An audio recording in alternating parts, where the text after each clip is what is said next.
खेतों और जंगलों के बीच बसा हुआ था। जीवन सरल था लेकिन कठिन था। उसका परिवार अधिकांश लोगों की तरह गुजारा करने के लिए संघर्ष करता था।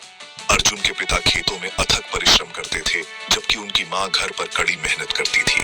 हर दिन गुजारा करना एक संघर्ष था। अपनी गरीबी के बावजूद अर्जुन के माता पिता शिक्षा को महत्व देते थे। उनका मानना था कि यही एक उज्जवल भविष्य की कुंजी है। इसलिए उन्होंने अपने बेटे के बेहतर जीवन की उम्मीद में अर्जुन को गांव के स्कूल भेजा। अर्जुन के लिए जीवन आसान नहीं था। उसे अपनी पढ़ाई के साथ साथ अपने परिवार की मदद भी करनी पड़ती थी। वह जानता था कि उसके माता पिता उसके लिए त्याग कर रहे हैं। उसने उन्हें गौरवान्वित करने की ठान ली थी। हर सुबह अर्जुन सूर्योदय से पहले उठता था। वह अपनी माँ को कामों में मदद करता, पानी लाता और लकड़ी इकट्ठा करता। जल्दी से नाश्ता करने के बाद वह स्कूल के लिए दौड़ता।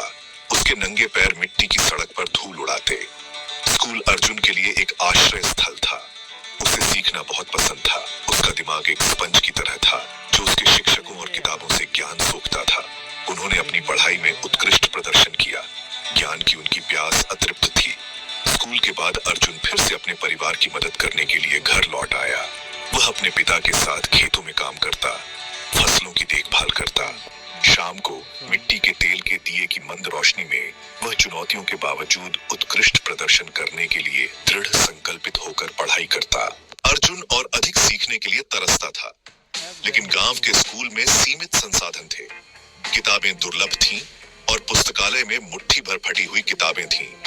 फिर भी ज्ञान के लिए अर्जुन की इच्छा कम नहीं हुई। उसने अपने उन दोस्तों से किताबें उधार लेना शुरू कर दिया, जो पास के शहर में रहते थे। वह एक किताब पर हाथ रखने के लिए मीलों पैदल चलता। उसका दिल खुशी से भर जाता। वह शब्दों को निगल जाता। उसका मन नए विचारों से खेल उठता। अर्जुन ने अपने शिक्षकों से भी मदद मांगी। वह स्कूल के बाद रुकता, सवाल पूछता और अपनी शंकाओं का समाधान करता। उनके शिक्षक उनके समर्पण से प्रभावित हुए और उनका मार्गदर्शन करने की पूरी कोशिश की।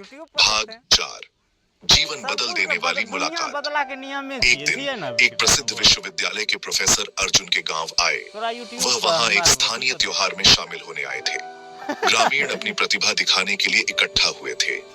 इसमें नृत्य, गीत और एक छोटा सा नाटक भी था। अर्जुन भी वहां मौजूद था और उत्सुकता से उत्सव को देख रहा था। कार्यक्रम के दौरान प्रोफेसर की नजर अर्जुन पर पड़ी। वह अर्जुन की तेज बुद्धि और कार्यक्रम के बारे में व्यावहारिक सवालों से प्रभावित हुए।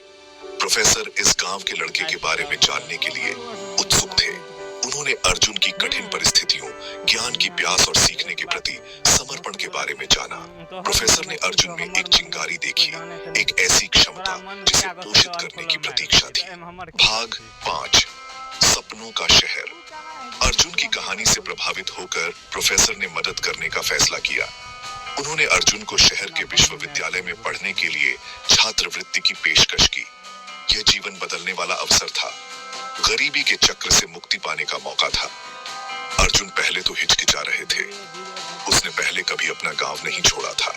अपने परिवार और अपनी हर उस चीज को छोड़ने का विचार, जो वह जानता था, कठिन था। लेकिन उसके माता पिता ने उसे इस अवसर का लाभ उठाने के लिए प्रोत्साहित किया। भारी मन लेकिन दृढ़ निश्चयी मन से अर्जुन ने अपने गांव को अलविदा कहा और शहर चला गया। शहर नए अनुभवों का बवंडर था। सब कुछ अलग था, लोग, भाषा, जीवन की गति। भाग 6, गांव को कुछ वापस देना। अर्जुन ने विश्वविद्यालय में अपनी पढ़ाई में उत्कृष्ट प्रदर्शन किया। उन्होंने कड़ी मेहनत की, अक्सर रातें लाइब्रेरी में बिताई। उनके प्रोफेसर उनके समर्पण और बुद्धि से प्रभावित थे।